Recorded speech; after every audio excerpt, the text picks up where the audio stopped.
Around the world with the He and She Show.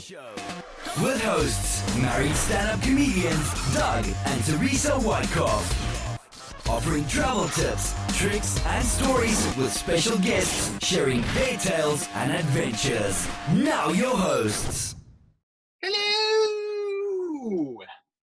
That was intense. I know. For some reason, the very first time I did the podcast, I said that, and now I do it every time, and I explain it every time, too. So I'm Teresa. And I'm Doug. Yeah, okay. Yeah. So we have a really exciting podcast today. We have I feel like definitely our biggest celebrity to date on the podcast. That's how we count success in the podcast business. We're in LA now, so we roll heavy. We got the big fish now, guys. Yeah, so we're really excited to introduce. Do you want to say who's with us? No, you always do the names. All right, because you fuck them up, but that's okay. I know I do. I fuck every time, even if it's something I've known. It's part of the podcast. My entire life. Once it's on here, I will fuck their name up. She messed up her friend yesterday that she's known for 15 years in a cult. So here we go. 20 years. Who is it? 1998. Okay, so you've seen him in the funny. I feel bad, but the funniest person in Orphan Black.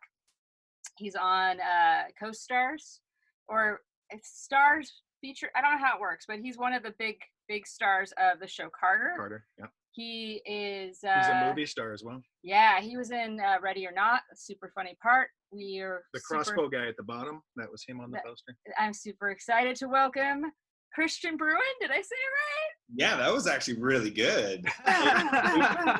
It's not a bit Bruin, and it's just Bruun, but like that's better than most people. I gotta say that was pretty good. Kristian Bruun. It's weird Norwegian spelling, so it's Christian with a K. So people are like, Christina, did someone spell Christina wrong? And Bruun, they go crazy with. They don't know how to do the two U's. Is just very confusing for Americans. It's basically, exactly how it's spelled. Exactly. I'd like to add to it. Yeah, it's like it's almost like two O's even. It's like prune, broom. You know, like one of those ooh sounds. Now, no one will ever. I know that prune is not spelled with two O's, by the way. Let me just clarify that. I know that prune is not P-R-O-O-N. There actually is no O's in prune, but anyway. Are you sure you're not from America with that education? Are you sure you're Canadian? I'm just trying to come up with examples, guys. Please spell prune with two O's. I haven't had coffee today. This is just green tea. Oh, bless your heart. Yeah. Well, you know what? I have tea. But it's herbal, so that was nice. Yeah. Are you caffeine free? No, but I don't drink coffee. And she doesn't drink caffeine very often. Yeah, I don't. I drink it all the time now. I know. I drink a ton of coffee, and I've had to really cut back recently because it makes me super anxious. And sitting around my apartment for days on end right now with this coronavirus out there, drinking coffee does not help. Where are you? What is this? What did you say? Coronavirus. What is this? I haven't heard of that. It's like this thing. It's like the newest fad that's going around. It's an internet challenge. You know, like there's the push-up challenge and stuff. This is like staying home for 2 weeks challenge. It's a global thing, I understand. And if you lose, you die. The people in the middle of the country aren't too worried about the challenge, though. They really aren't. No, not so much. Are people in Canada taking it serious? Yes. You're from Canada. I'm from Canada. I'm in Los Angeles right now. I'm from Canada. I'm from Toronto originally. Toronto, I should say. And because people from Toronto pronounce it Toronto, T-R-A-N-N-O. That's the only accent we have is Toronto and out and about and all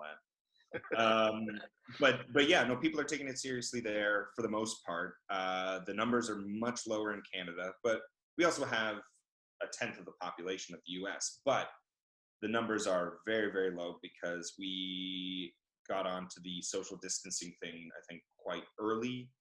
Our Prime Minister, Justin Trudeau, has been very vocal about people social distancing. His wife got corona. And so he immediately went into isolation in his home and has been working from home for the last 2 weeks, doing all of his press conferences outside the front door of his house on Sussex Drive. And even at one point, like giving a talk, and it's winter up there, and Ottawa is freezing cold. was gonna say, aren't you guys really trained for the isolation already? You're just like, okay, guys, it's winter early. Everyone just stay in your houses, okay? Eh? Okay, no, stay in your houses. Get in your house. Don't come out. I think Canadians are very outdoorsy people. Like we're almost like Norwegians that way. Although Norwegians take it to another level, Scandinavians take it to another level. But for the most part,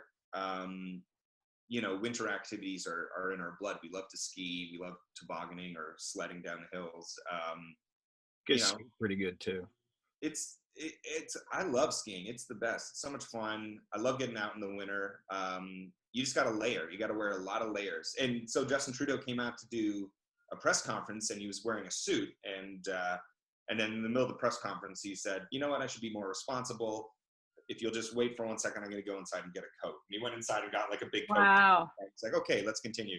And so he's been setting a really good example for the rest of the country. And I think that's actually had a good effect on people to see a leader, a world leader, be responsible, stay inside, isolate, tell people to do the same. And that's the difference. That's a big difference. There's a big difference between America. The leader, just the word leader, is kind of the big difference between the two.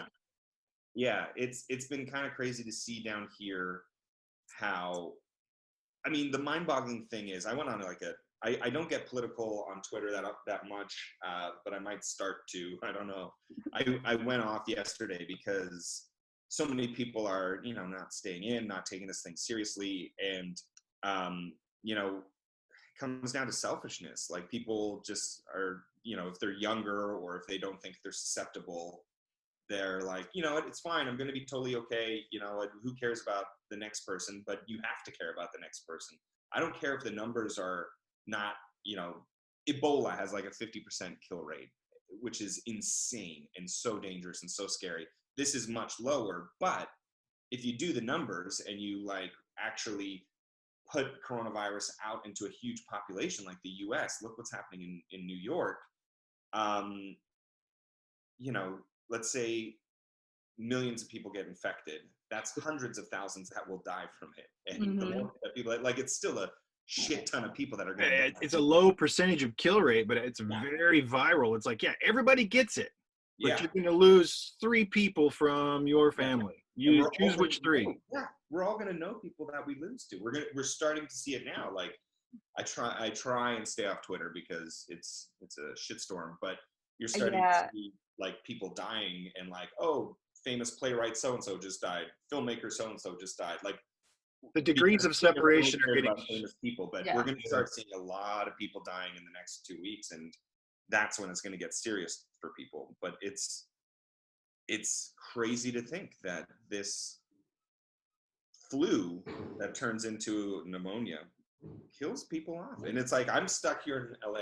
I live on my own, and all my family's back in Canada, or a lot of them are.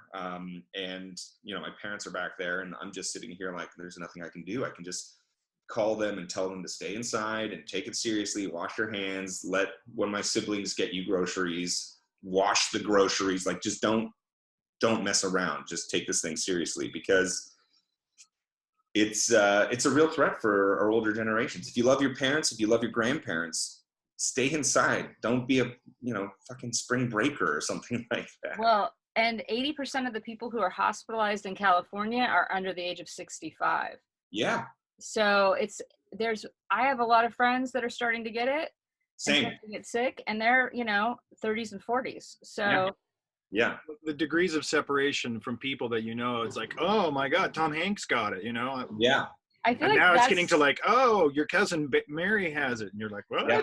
Literally, people in our family didn't take it seriously even a little bit until Tom Hanks had it. And then all of a sudden it was like, oh, it's real. America's father has it. That's why I think it's really important that people like Tom Hanks are being so responsible about it and getting the word out and saying holy shit, this sucks. Just stay inside and do yourself a favor and avoid all this, because our leadership is not doing that down here. For the most part, I think the governors have been doing a great job, like Cuomo and Governor Newsom in California have been taking proactive measures, and Mayor Garcetti here in LA has been very proactive on this, because these are huge hubs of people on each coast that attract people from around the world, and there's a lot of travel that comes through here. So of course it's going to begin here like we see it is. These are, I'm making hand signs of the two sides of the country, but then it's going to spread to them. It's going to spread like crazy. Well, I mean, it's just like the movies. Everything bad happens first, every apocalypse in LA or New York. I mean, we've been ready for it. We all know it's just cheaper to produce it here in LA than anywhere else. That's why.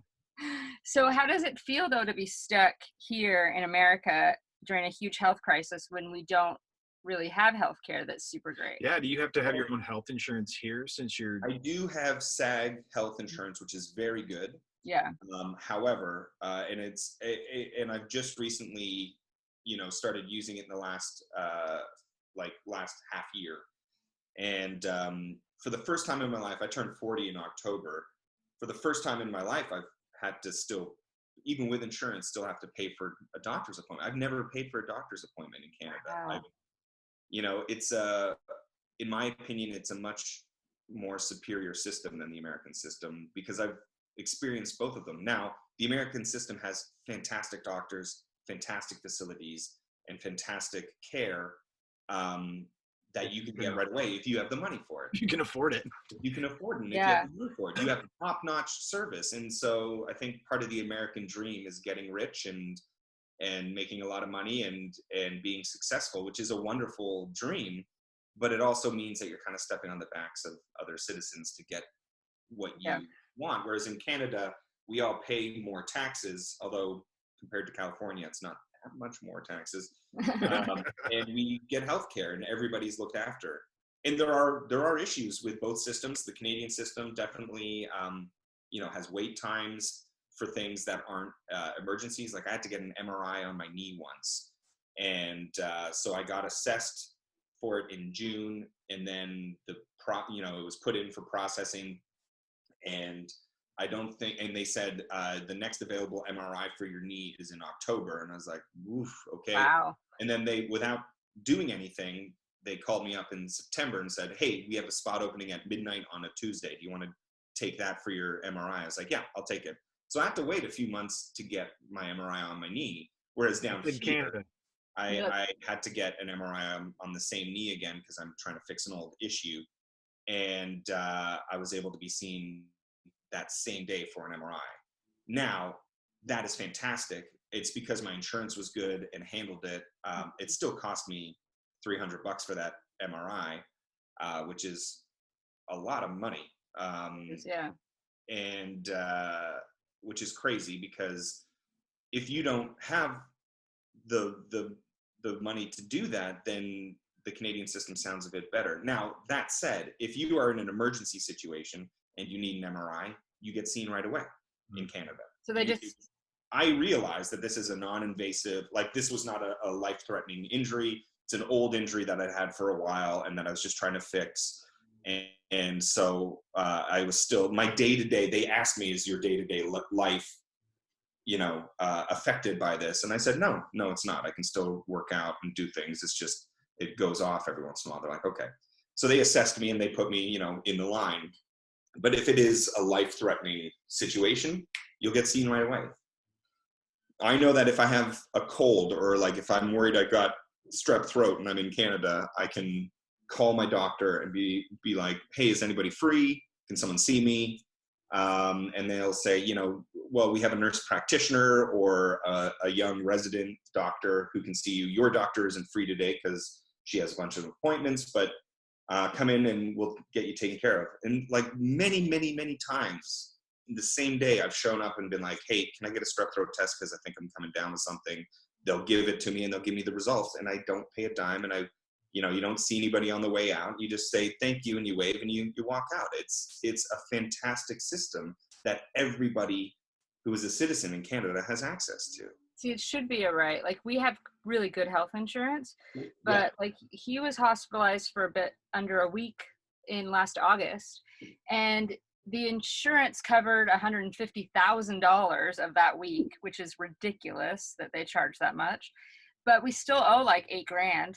That's not an easy thing for us to pay, That's really good insurance. Who can pay $8,000? I mean, that's absolutely nuts. the system is broken, and All right, Americans here's the question. they don't want to admit it. Here's the question for you, though. So you said that there's less cases in Canada now. Do you think having the healthcare system that you have there is also helping? Like people going when they're sick instead People being, yeah, I mean, all of the benefits of being able to go in right away and not worry about it and getting it taken care of. Well, one thing I do think it's going to hit eventually. I Mm-hmm. think the numbers are going to start spiking this week, just like in the US, because COVID-19 came to North America around the same time. But there's been errors on our government's part as well. They've tried to lock down the border, but they didn't have. China really like turned it around in a month. They just started like doing those heat guns to people's heads, like testing everywhere, like stores and like places you would go. They would like test you, and like if you were elevated, they're like, okay, boom, you're going to quarantine. Like they just locked it down, like the totalitarian state that they are. Almost like they've been through this before. Like, hey, we're going to build hospitals right now.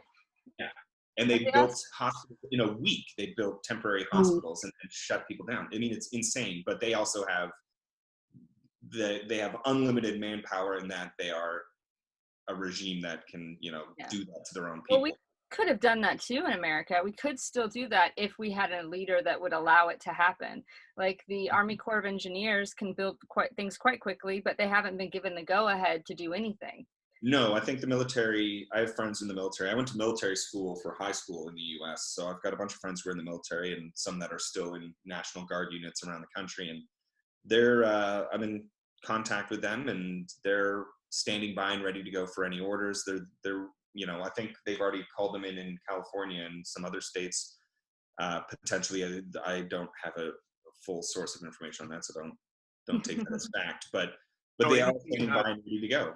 But just waiting for things to hit instead of preventative measures, and that's the problem. They're not doing. Exactly. I feel like they're not doing enough preventative measures in this country yet. They're too afraid of the economy crashing, which, yeah, it is. But if everybody in the country just stayed at home for 2 weeks, and then within that time, you'd know who would be sick and who to take care of. Everybody else would just stay home. It would take 2 weeks to 4 weeks, like in China, really, to just let this thing not spread. If it has no host to jump to, it can't go anywhere. Well, and those of us that have been locked down for a long time in LA, we were locked ourselves down about a week and a half earlier, just because I have immune issues. So I was like a little freaked out when I started reading about things that were happening to people and seeing in Italy.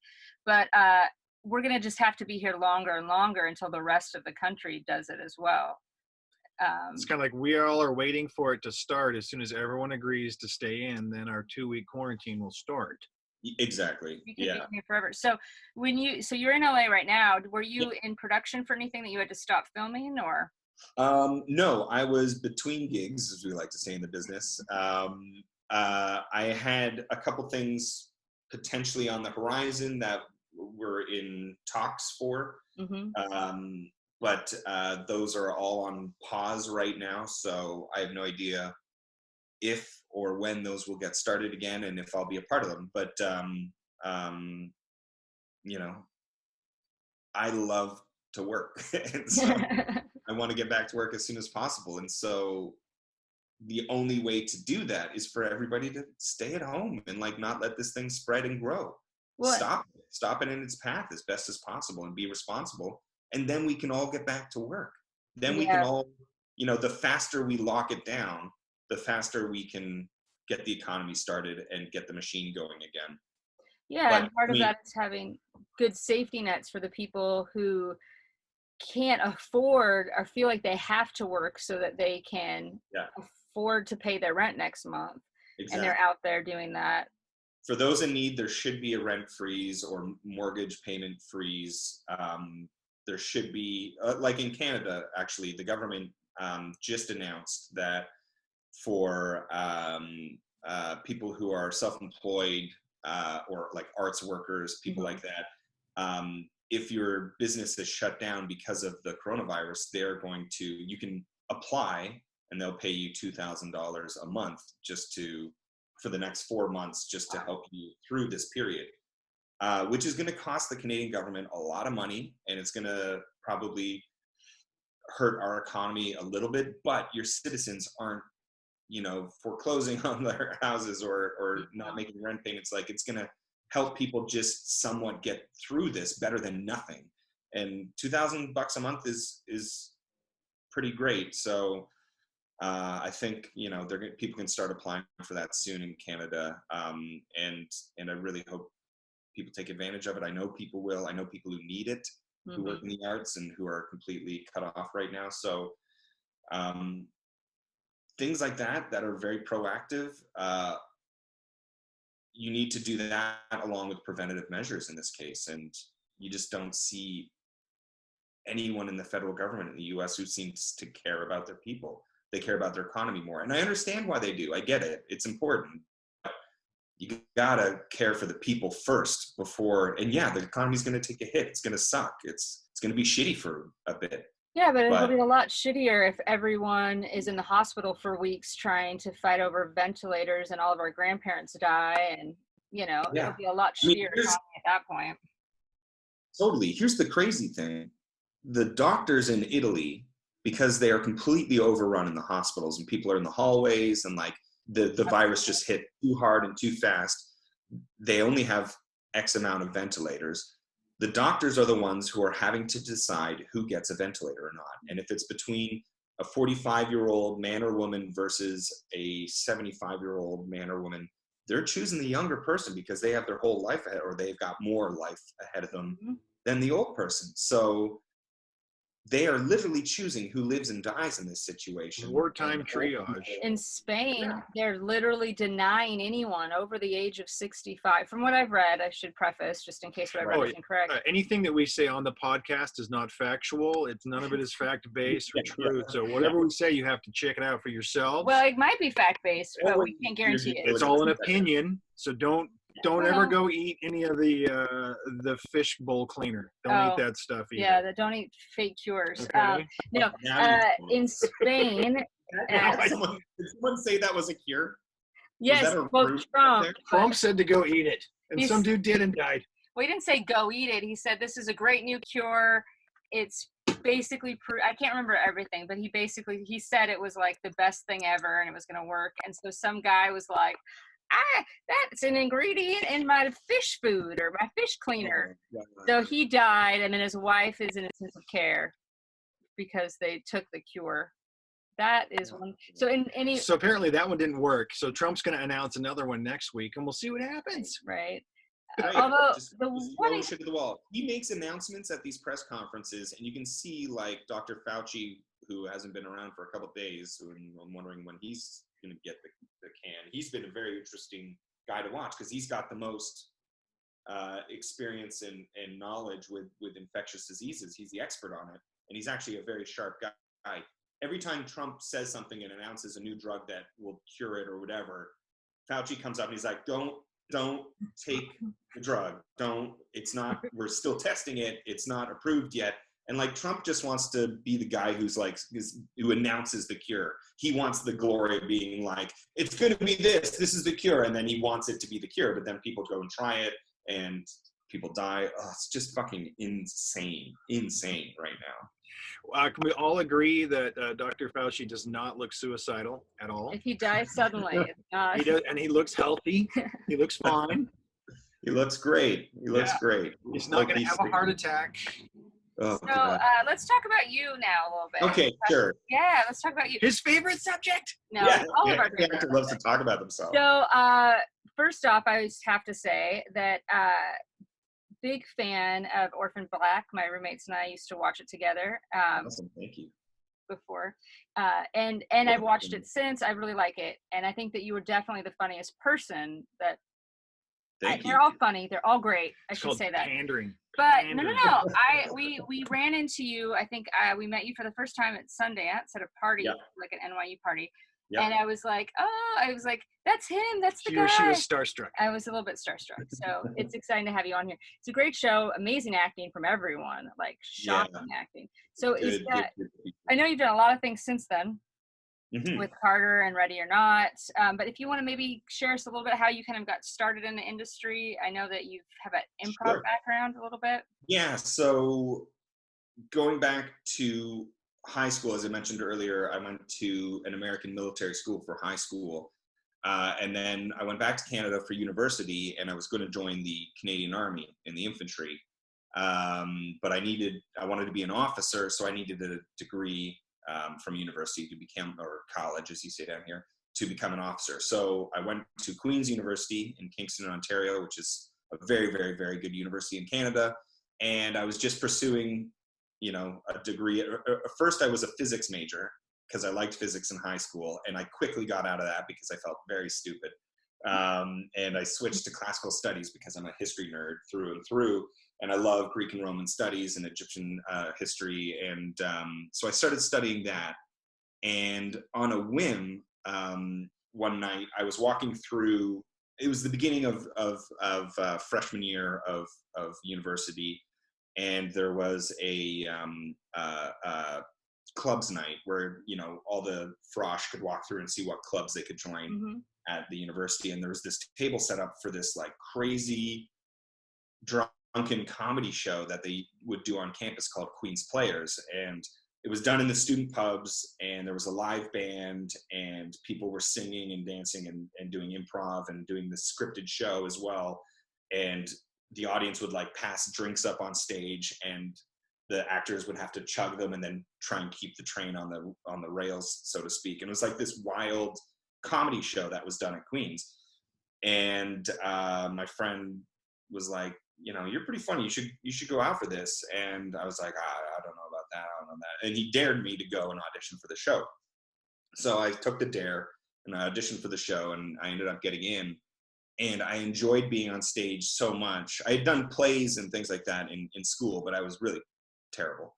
And but I loved being on stage doing this weird drunken shit show of a comedy show. And I discovered there was a theater department. I didn't even know you could study theater and get a degree. And I thought, oh my God, this is so much fun. I'm going to do this for my degree and then join the Army, because it doesn't matter what the degree is in.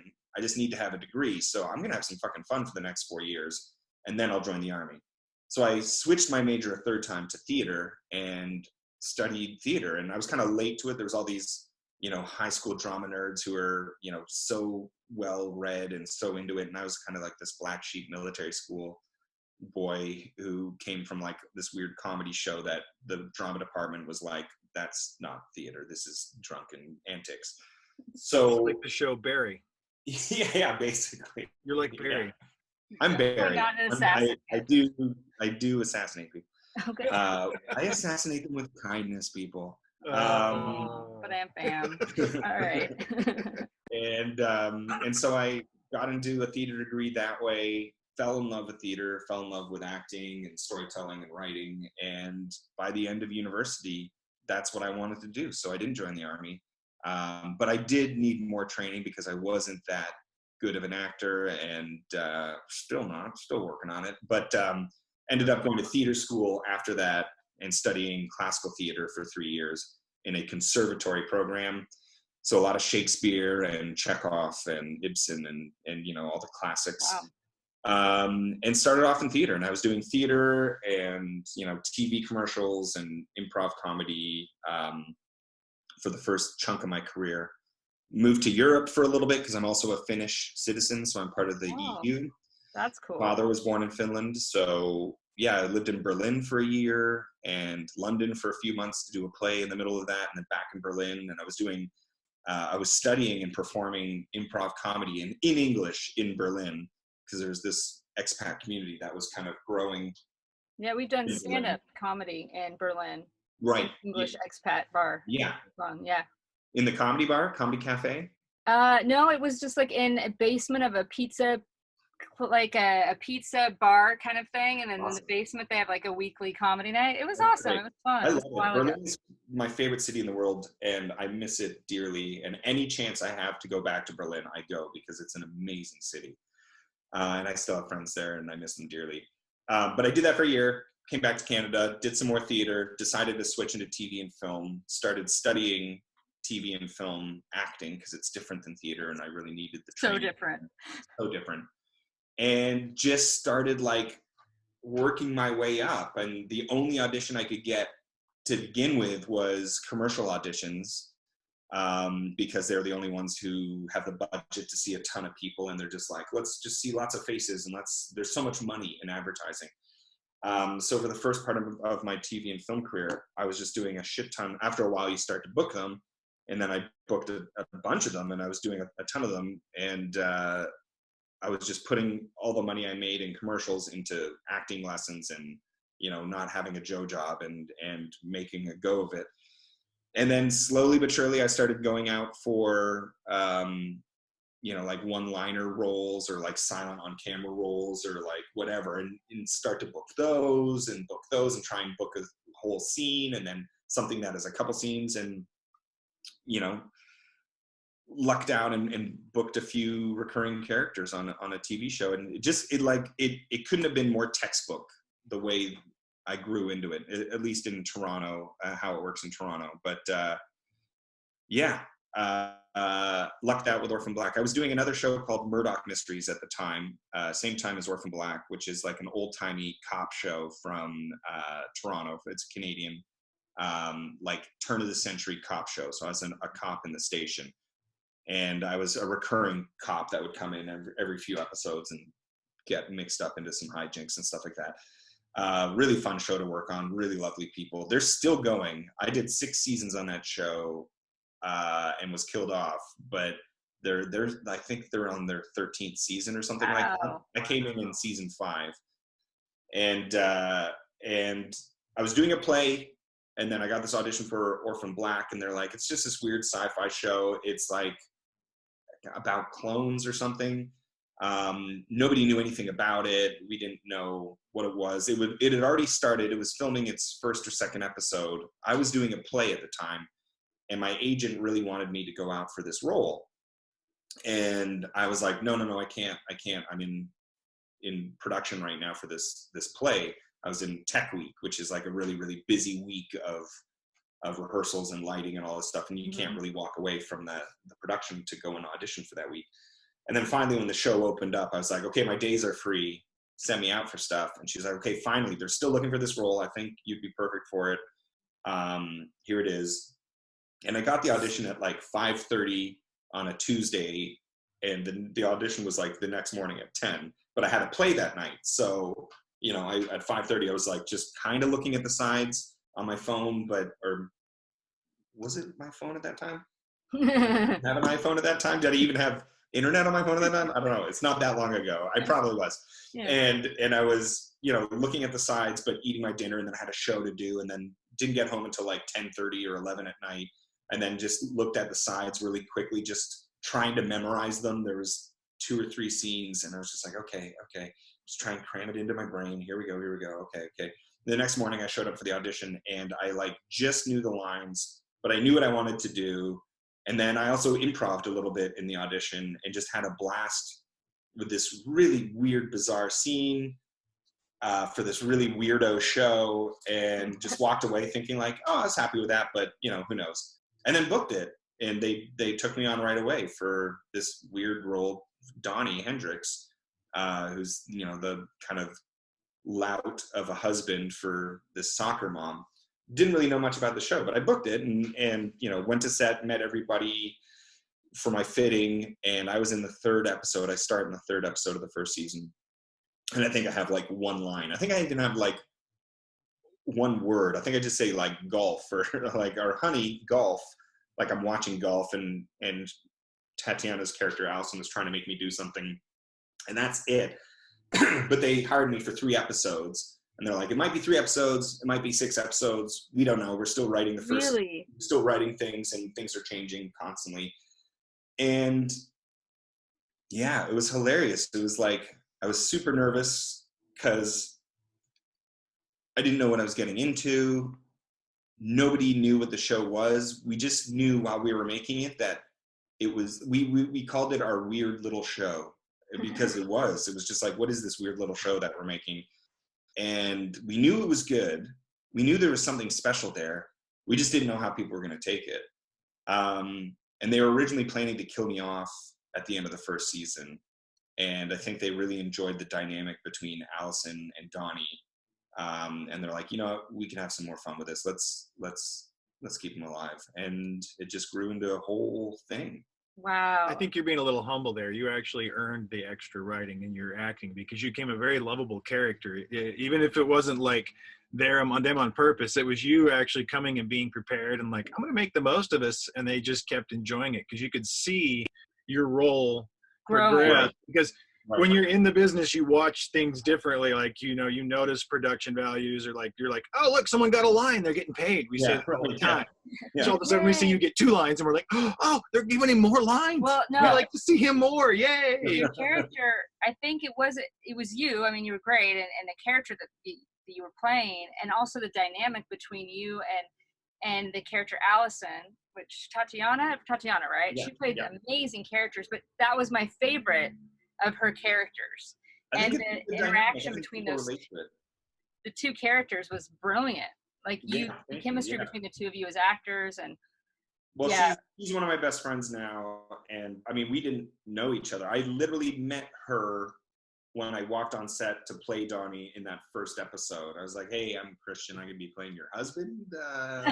It was really weird because I didn't meet her when I walked on set for my fitting because she was busy as hell, filming at the time. But I met a few other people there. But I think people related to that couple because so many people understand that dynamic, I think, of husband and wife, but kind of bickering, and there's love there, but it's also strained. And, people have experienced that in their own relationships, whether it's, between a man and a woman or same-sex couple. Everybody realizes what that couple mentality is like. And I think a lot of people could relate to that watching the show, and that helped link the audience to the show in a sense. And I think the writers and creators recognized that and had some fun with it. Your character also went through a bit of a metamorphosis. I mean, not so much a change, but your character really grew quite a bit. Well, like you said, you went from being like this couple who was like kind of distant, like ships passing in the night, to being like this very dynamic duo. No spoilers, but doing medieval things. A lot of machinations going on. Yeah. They had fun, I think, making Donnie a heel and not a hero, but a good guy, like just kind of playing with the morality of these characters. And they're at heart good, loving family people, but they have darkness within them and they do dark things. And that's what's so great about it, is there's no black or white in Orphan Black. Like, not everything is a happy story that ends well. There are dark times, it comes and goes. And I think that's just good writing in general. You don't want a story that is just, one of those rote, like everybody's happy in the end kind of happy ending things. You want something a little bit more realistic, because that's what the world is like. It's dark and bright at the same time. Most people don't know this, but I actually auditioned for that same role. Oh. In the first round of auditions, they said, we're going to put you on hold, but we're going to maybe look at some other people. And I never heard back. You know what? You keep waiting. They might do that. Okay. Yeah. They're like, on your resume, it says you could play 35 to 50. We're not seeing that. More like just the 50. Hey, more like, you know what? Hair dye would do. Well, they would take a lot of hair. I think I could have played Donnie. I could have done it. Yeah. So if anyone that's listening hasn't seen Orphan Black, this is a brilliant time and you're looking to binge the start things. that one. It's a great binge watching show. I will say that. It hooks you. Okay, so then now you've been working. You did what? Wait. I can't wait anymore. What? How's working with Jerry O'Connell? That's what I was going to ask about next. Is the show Connor? Carter. Yeah, Carter. Wow. Jerry O'Connell. That son of a bee. He is the fucking best. I love Jerry so much. He is so much fun to work with.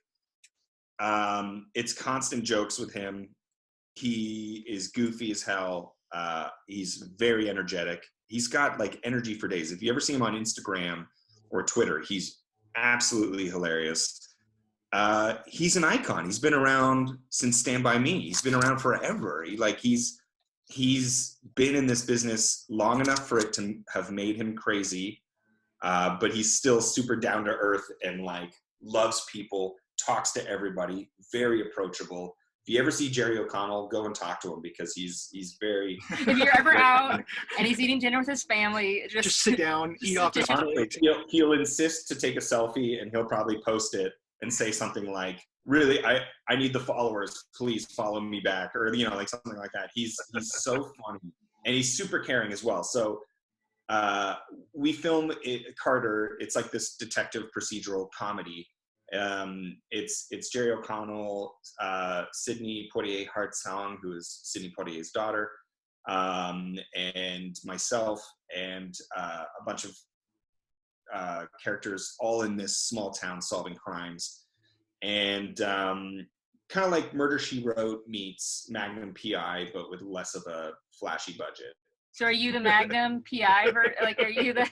No, that was a lot of shows. More of a Higgins, probably. But I want to play Higgins, man. That's a role right there. Yes. I want to put the tan shorts on and go to town with the high socks. But yeah, no, it's a really fun, goofy, small town, too many murders in a small town kind of detective show that doesn't take itself too seriously. But we film in North Bay, Ontario, which is like 4 hours north of Toronto, in the middle of the woods, this small town. Beautiful, beautiful town, has 2 freshwater lakes in the town. We film around the lakes all the time, like the most beautiful location I've ever shot in. Sunsets that rival the Caribbean and Los Angeles, like just gorgeous sunsets over the lake. Great for filming in the summer, really shitty for filming in the winter, because it's really like crazy cold and snowy. And we filmed season 2 when it was still winter. They thought it would be spring in early April, but spring doesn't really happen in the north until like June. Late May. Yeah, really, literally. So we just, season 2, we started in early April, and it looked like we filmed in Siberia, like Smolensk or something, because it was just gray. Yeah, basically. The lake was still frozen. Like it was just still, it was tough filming, and it wasn't even the height of winter. It was as winter was coming out. But then when it gets to spring, all the bugs come out, and it's like crazy with the bugs. The best time is summer. Like season 1, we filmed July to October. Heaven up there. It's the most beautiful place in the world. But this is this small town, and we start to go a little stir crazy there, and Jerry starts playing, practical jokes or having fun, or we're just hanging out for like 3.5 months straight. Everybody's away from their friends and their family, and we're just eating at the same 3 or 4 restaurants constantly. Like you go a little loopy after a while. But Jerry keeps you entertained. He is so funny. He's such a sweetheart. He knows how to do his job like such a pro. Like he's really good at what he does. And I can't say enough good things about him. He threw me a surprise 40th birthday party last year. Wow. He lent me his car when I was between cars. I had to return a car because the lease was up, and I was shopping around and I was renting cars. And he said, absolutely not. You're not renting a car here. And he drove his car over to me, like this old 10-year-old beat up Audi station wagon that was like pimped out 10 years ago, but like had been like destroyed by his kids and dogs. And this hilarious champagne colored station wagon. And he's like, take my car. I'll write you a letter saying you can drive it. And just until you find a car, this is your car. He gave me his fucking car like for 2 weeks. He's an angel. He's a sweetheart. I can't say enough good stuff about him. And he makes me laugh so hard. He's hilarious and inappropriate and fun and such a talent. Yeah. It's so great when your idols turn out to be cool people, like Mr. Rogers. Totally. Yeah. Actually, 10 years ago, I did a background gig. I think he was doing a show, and they go, okay, everyone go to the bathroom break, because we'd all been sitting for a long time. So everybody ran to the bathroom, right? And he came walking up, and he was like standing behind me. And I'm like, oh, go right ahead. You can go in front of everybody. And he was just like, oh, no, I'll just wait in line with everybody else. He was Yeah, just there with all. that's him. But you were background people. That was 10 years ago, and he still treated them like humans, which is Yeah. really weird. It was like, is he one of those lizard people? Yeah, yeah, he must be a lizard person. No, he's just a nice guy. He's a New Yorker. He's that's from Chelsea, New York. Like he grew up. He was just doing Broadway there, and like he takes the subway every day. He's just one of those city people who loves to be around people. Like he's just got energy for days. I think he maybe sleeps 4 hours a night. He survives off of Advil and espresso all day, and just gets fired up. He loves to do what he does, and there's something magnetic about that. And people want to be around that or work with him because he works constantly. He's been around. If you think of Jerry from Stand By Me to now, everybody knows him from a different era of his career, whether it was Stand By Me or in Canada. He had this show when I was a kid called My Secret Identity, which was hilarious, and I watched it all the time when I was a kid. And then Sliders and the Scream film and Crossing Jordan, and he's constantly on a show. Like he works because he's got energy and charisma and talent for days. You know who else is like that though? Is you. You have constantly worked yourself. You've gone from one show to the next where you. Well, visually is what it looks like anyway. From Yeah. Well, that's the thing. It always looks like that, and there are certainly periods where there's like nothing going on, and those are like, that is the most important time for actors, I find. It's what you do on the downtime that makes the difference, whether or not you can last through this crazy career of up and down work, contract work.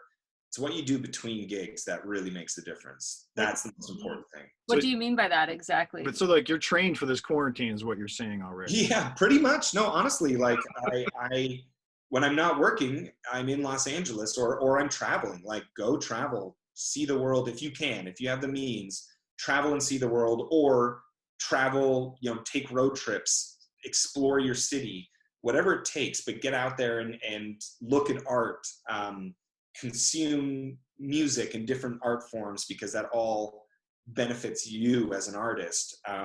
Pick up a new art form. I started doing drawing, life drawing recently, because I want to become a painter or be able to paint. So I've been taking painting and drawing classes and exploring things like that. Be well read, study history, visit places that you've looked up that have historical significance, have an interest in the world, have an interest in human beings. Be well read, be well informed, find good news sources, be interested in the world, because as an actor, this is your job. Your job is to reflect humanity.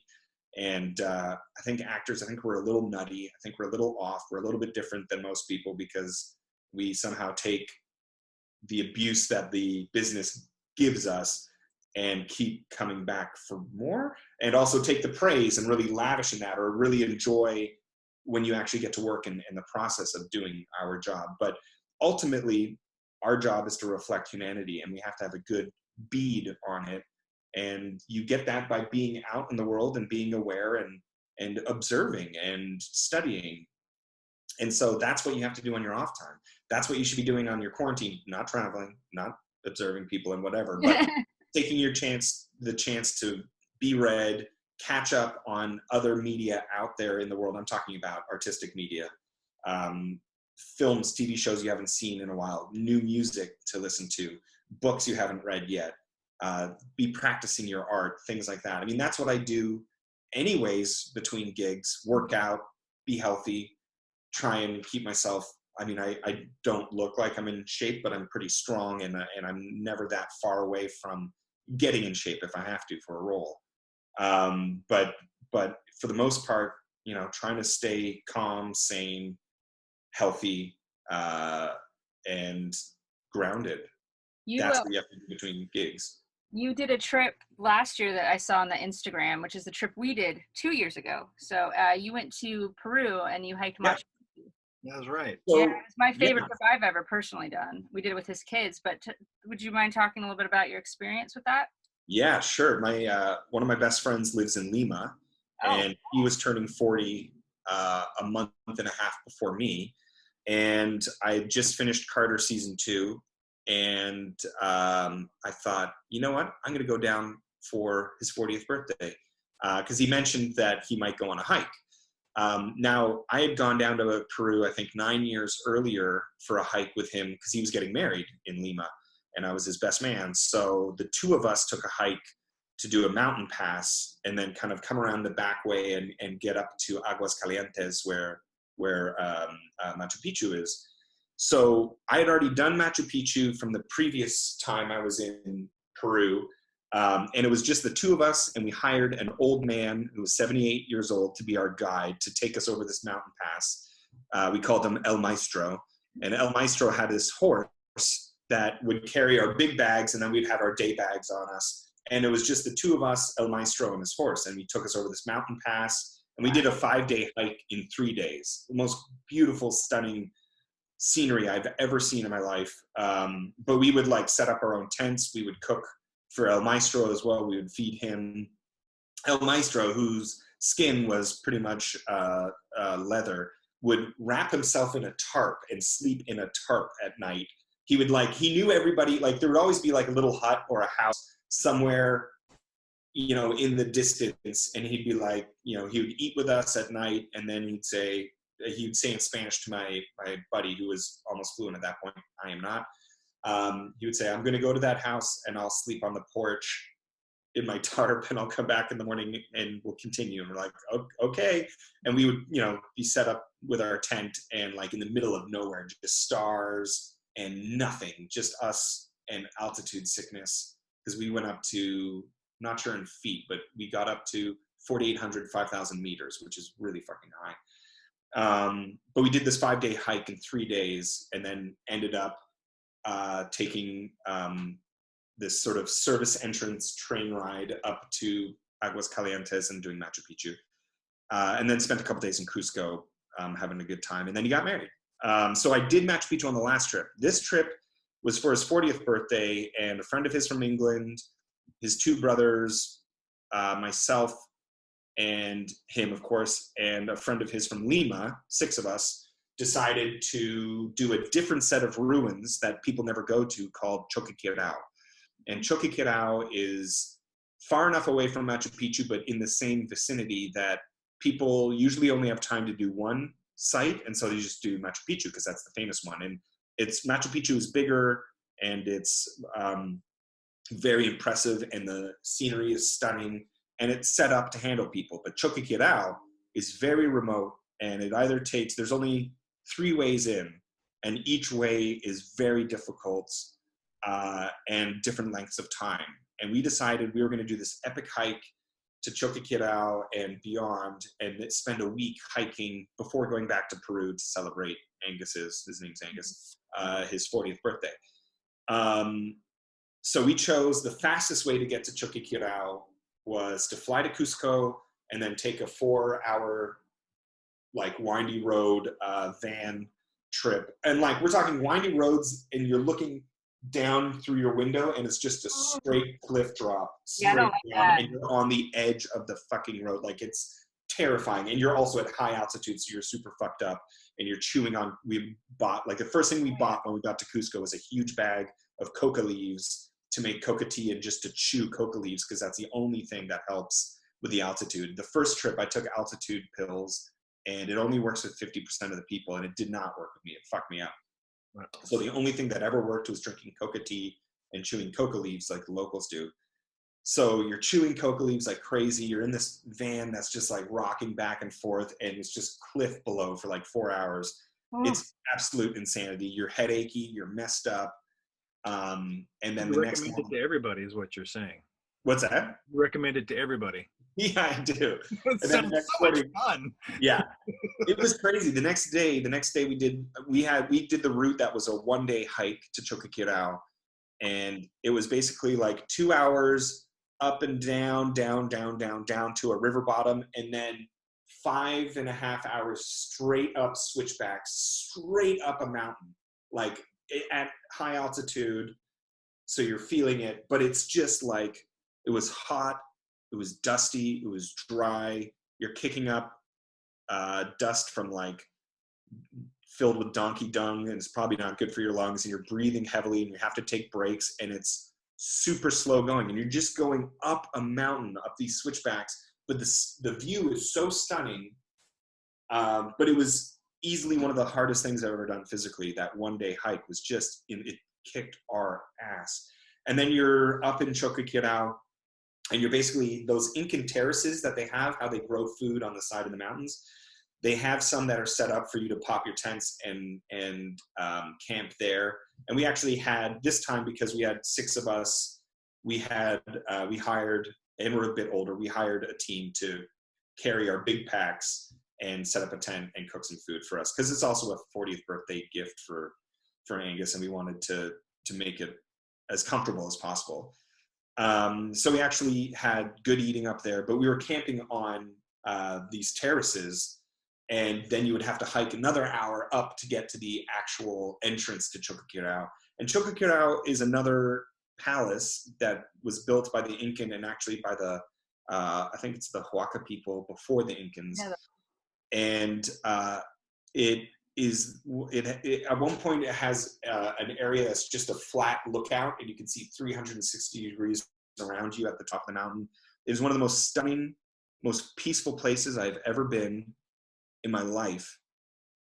I think it's more special than Machu Picchu because it's not crowded with people. Like Machu Picchu now is full of lines and ropes, and they just kind of push you through. When I went there, you could actually explore on your own, but now you can't really do that. It was a single file line through the whole. Yeah. Well, and we had done a 5-day hike or 4-day hike. Ours was 5 days that we put into 4, but we did a hike. And the day before we were at a different site. What was it called? Shoot, I usually remember, but it to us was more special than Machu Picchu because there was no people. And they call it mini Machu Picchu sometimes because it looks similar, but there was no people. It was just us that went, and it was beautiful and special. And then the next day when we were at Machu Picchu, like he said, it was like single file and you're squished. And I had one group of tourists that really were passionate about getting in front of me in the single file line down a staircase with a complete drop off the edge that went down 4,000 feet, that they almost pushed me off the edge. So that was fun. She likes to get pushed off stuff. Someone almost pushed her off the Great Pyramids when I was trying to get a picture of that. Those blocks are like 20 feet tall. And then, and then when we were on a hot air balloon in Luxor, Egypt, there was a huge amount of tourists, and one guy kept elbowing me to get better view and like started actually push me, and I'm like leaning over, and he was so busy trying to take video and pictures. Yeah. He was missing me, like flailing and almost dying. I'm like, where are you going? Stay in. Apparently, I'm expendable for you. Like, I really want to do Egypt. Yes, we want to do it too. We've planned it 3 different times, and then something shitty happened. We've been together once, and I've been before that one myself with friends, and it's honestly the best. It's the best, especially if you like Egyptian history, which you said that you're. I love Egyptian history. Yeah. Well, I mean, history. The way we did it is kind of cool because we grew up in the West. Then we went to the East Coast of America, and then you fly over towards Europe, and then you kind of work your way to travel history. Travel history, and then you go to Rome, and then you you're right. But then you hit Egypt, and all of a sudden it's like what is this world? 5,000 years back in time. And the history is unbelievable. Actually, I've had a dream ever since the first time I went.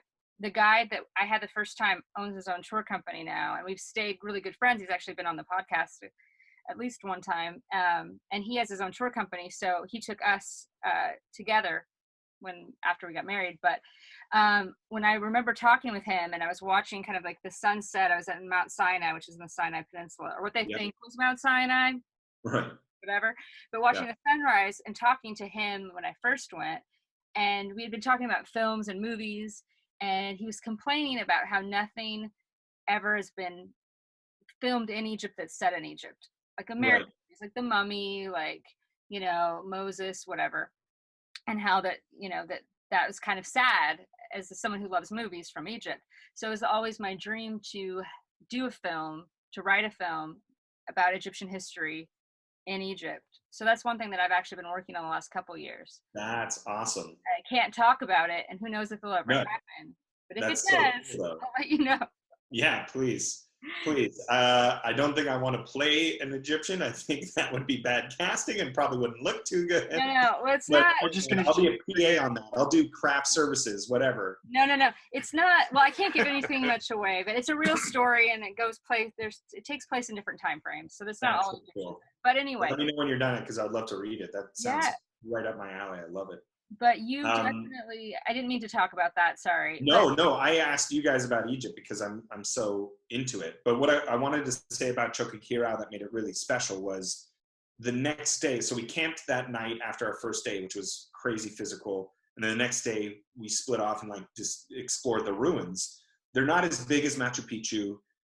And actually they've only uncovered like either a quarter to a half of the ruins. Most of them are still under jungle. So you climb up to the top, to the top, to where the ruins are, and you just walk through the gate, and you will see like one guy who works there, whose job is to take your tickets. You pay like a little bit of money, and you're right there, and it's very, very affordable. It's not an expensive ticket. And we were there. It would have been end of August, beginning of September. So like great time to be traveling and to be there.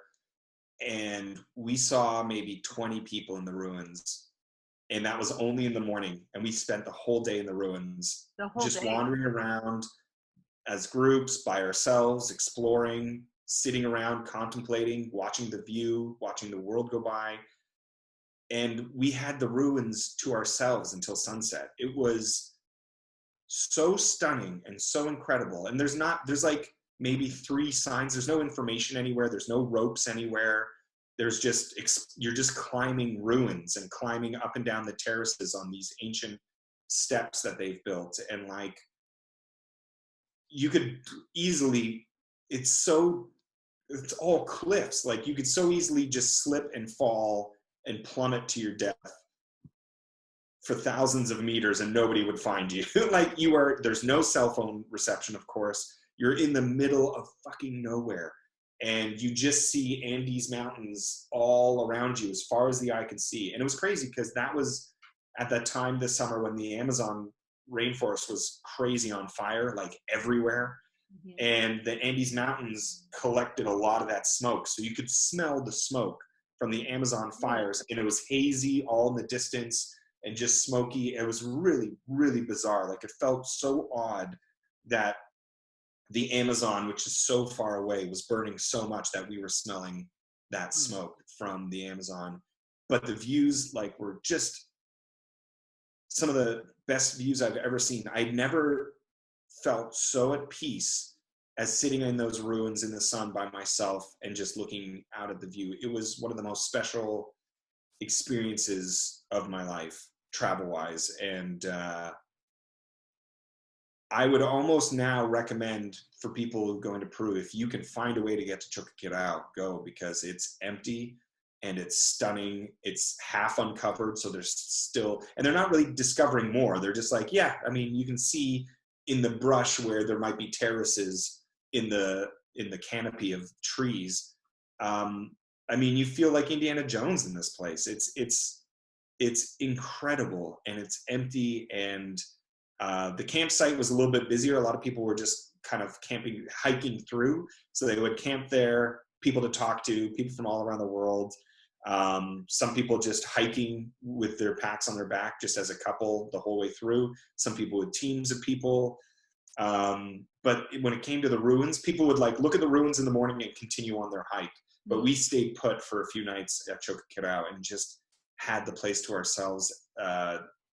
It was stunning. It was incredible. And then we hiked back down the way we came, because it was just, we wanted to discover more in the area. So we went to Ollantaytambo, which is a fantastic town on the way between Cusco and Machu Picchu.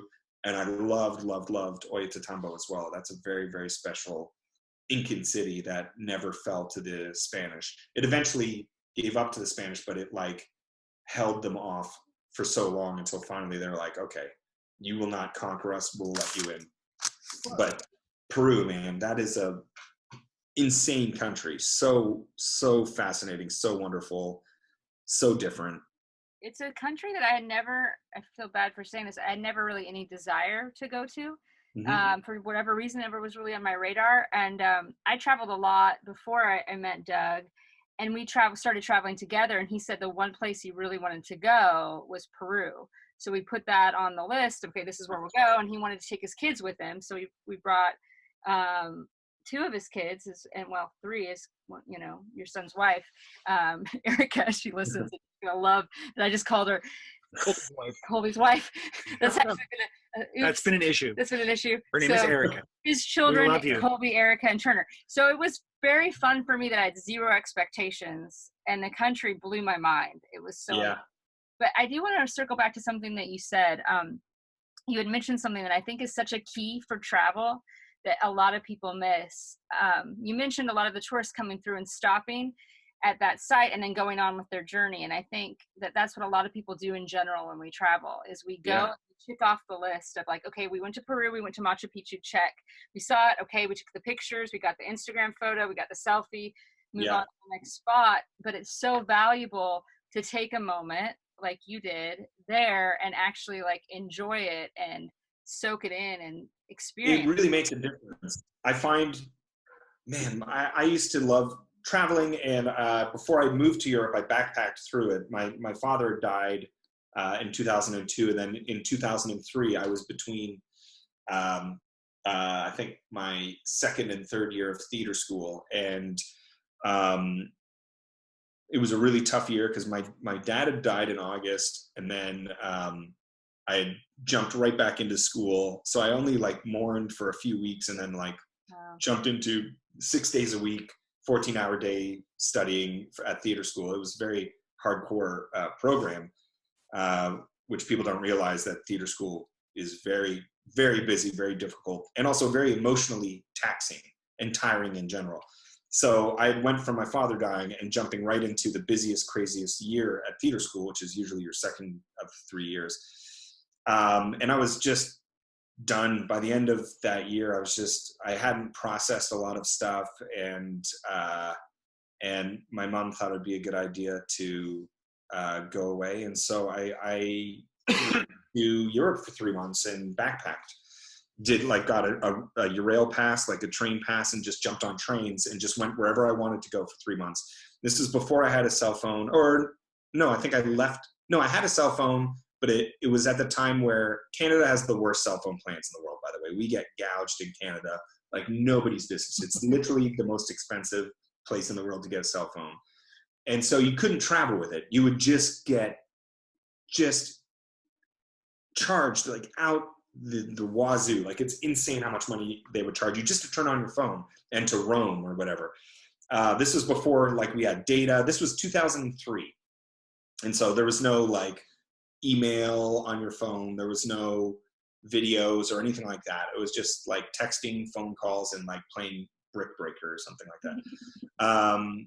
So I turned my phone off. I had no use for it. I had a camera, like an actual digital camera, and I traveled and backpacked around Europe. And what I loved about that period of time was the technology for cell phones wasn't there yet, so that we could have our cell phone on us affordably at all times. So no one, wherever I was for that 3 months, and I was on my own, and I would meet up with friends and like go on my own and meet up with friends and stuff like that. I had some other friends who were in Europe at the time, and we would just be like, hey, I'll meet you in a week in Berlin or wherever. Like, you would find ways to like meet up with people by jumping on trains for like 2 days. It was insane. It was crazy, but so much fun, staying in hostels with like 20 people in a room, like crazy shit going on.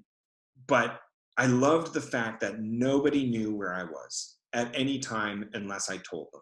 I was completely off the grid. There was really no way to trace me. My cell phone was turned off.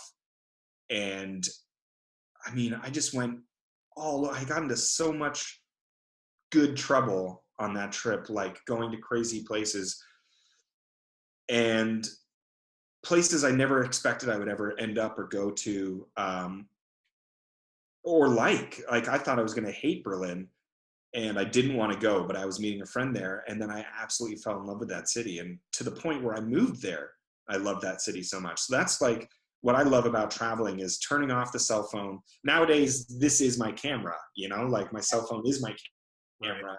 And because the cameras are so damn good on these phones that you keep them. But one of the best things you can do when you're traveling is to put your phone into airplane mode and get lost and ask locals for directions and have a paper map and talk to people. Ask locals what they like, talk to people, communicate, connect. Don't just be on your phone the whole time. Don't look at the world through your phone. You know, like I remember going to Prague and seeing like people walking around with like their iPad and just recording everything on their iPad, like holding up a huge iPad and looking at the world through the iPad instead of just putting it down. Like, sure, snap a photo, but like take a moment to sit and breathe and take in the cathedral you're in or wherever you are, the vista that you're seeing.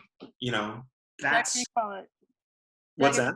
Taking a mental picture. Like sometimes you want to put that away and take pictures and everything, but to really experience it and take a mental picture, because I've found anyway that when I take too many actual pictures and I'm so focused on that, I don't remember the experience because I don't actually have an experience. I just have an experience. You can't capture an emotion in the picture that well. You can't capture a feeling in a picture that well. Sometimes you can, like really good photographers can, but they're trained for that. But you know, like it's different. You got to sit and breathe and contemplate and enjoy and look at things. And there's a lot to be said to being silent sometimes.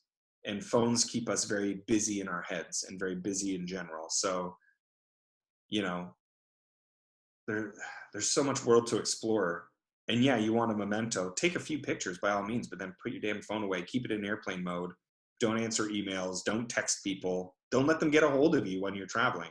Don't story everything. Don't Instagram everything. And I'm guilty of that too. I'm especially now with this quarantine or just self-isolation. I'm like Instagramming the dumbest shit, but it's fun and it keeps people, you know, close in some ways. But when you're traveling, travel. Yeah, experience the moment. Our cat is screaming to come inside because it started raining. He likes to be on the show. He does. He loves it. Look at this cutie. What a handsome chap. Yeah, this is Brooklyn Bruce. Yeah, Brooklyn Bruce. We got him when we lived in New York. He came from Brooklyn, but we lived in the East. Yeah, he was an indoor cat in New York City. Yeah. Is he outdoor now? Oh yeah, he's indoor outdoor. He rules. There's a bunch of cats that live. I don't know if you know this about us, but we live in an RV that Doug restored. Cool. And we live in an RV park in LA here, which was going to be just for a month or two. And now we've been here for over a year. But he like rules the roost. There's a bunch of cats. There's a half a dozen cats here. And we have seen, in the year and a half we've lived here, we've seen one roach and one outside. Anywhere because of it. But yeah, so he loves it. He's inside outside. And we have a dog who's always obviously inside because it's a dog. They can't really be trusted to. Yeah. Yeah, really. But yeah. Anyway, so badly right I think this is a good time to transition to our 5. We always do a 5 question segment. Yeah, sounds good. Coronavirus, but you want to? Have you got time? We're not keeping you from anything. Nope. Nope. No, you're not. He's gonna bring up. We have a cool little music that he's gonna play to intro. Great. It's dead air. I'm trying to help. You're doing good. Okay. I've trained you well. Fill it. 5 questions. See, that was it. We waited all for that. It was worth it. I feel like it was worth it. Why would we do that? So I've taken 4 of the 5 questions are different than our normal travel-y 5 questions. I'll have one, but it's from. Can I say it this time? Yeah, so it doesn't take forever? It's Daniel G. Amen, MD, at Doc Amen. Is who AMEN. It's who the questions are from. Who originally posted the questions on the Twitter. On the tweet. Yeah. I loved it, and I screenshot it, and that's what I. So these are the questions we've been asking. Everyone's stuck in the quarantine. Number 1, which I feel like goes kind of with what you were saying before, but number 1, what things are in my control? So in this time of kind of insanity, what things have you found that are in your control? I've had a few days where I was super anxious. And I'm an anxious person in general. I overthink things all the time. And it's very easy to get stuck on focusing your thoughts on one thing if you direct your thoughts in that area. So yesterday I got super anxious because from the hop when I woke up, I was on my phone, on social media all day, on Twitter, looking up coronavirus stuff. While the news was on, I had CNN on, I was just watching the news all day. Like I almost did that all day while I was doing other things, but it was just always on in the background, always on in my ear. And it made me super anxious and stressed out. And, you know, by the end of the day, I was like, wow, I really wasted my emotions that day on stuff that I know freaks me out or gets me riled up. Why am I doing that to myself? I can control the sort of thing, the world that I'm in right now. I'm completely in control of the world that I'm in right now. My apartment is my world. Mm-hmm. And so the music that I'm playing, the stuff that I'm reading or watching or doing, the exercises that I'm doing, I can control all that. And if I go down the rabbit hole on Twitter or the news, I know I'm going to get anxious. So maybe put the phone down, leave it in another room, and read a book, do some stretches, do some yoga, do some dancing, listen to some music, cook, eat, do what your body needs. I can control my moods almost by, you know, being a little bit smarter about what I do within my own space. Mm-hmm. That's good. You want to ask the second question? Sure. Let's see. What lessons am I learning from this? So what are you learning from? Oh, one other thing quickly before you, this is what I was yeah. Some of the other people we've talked to, they mentioned that we're all going through the stages of grief.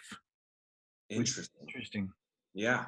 You get anxiety and then you get anger and then, you know, so we're all in different stages, but that's pretty much what we're all going through is some loss that we've all had. And we're all going through stages of grief, whether it be our freedom or our job or whatever. I think you're right. It's interesting because I heard you saying, you know, like I had this moment and it's like Teresa mentioned the other day, I'm like, hey, those are all different stages of grief. Yeah. Yesterday was my anger day. She was angry yesterday. Yeah, I get it. It's weird. I mean, I work a lot from home, or I spend a lot of time at home in general when I'm in LA, which is like half the year. Usually you're filming elsewhere, so I'm gone. So I found that last year I was out of the country for over half the year and I missed my apartment. I really wanted to spend more time in it because I was paying rent on this place that I was never at. Happy for the work always, but really wanted some time at home. And boy, did I get my wish. What I have learned is I've been cooking a lot. I love to cook, but I don't do it enough. But I've been cooking way more because I stocked up and got lots of basics for my pantry. So I've been learning new recipes and enjoying cooking and like making hummus and like trying things out that I just haven't done. I've got all the means to do it. I just haven't done it till now. So I've really enjoyed that. I've really enjoyed learning that I can clear stuff pretty easily away in my living room and put down a yoga mat and like do an online class and totally feel like I had a good workout and that I didn't need to go to a gym or whatever. You know, I can do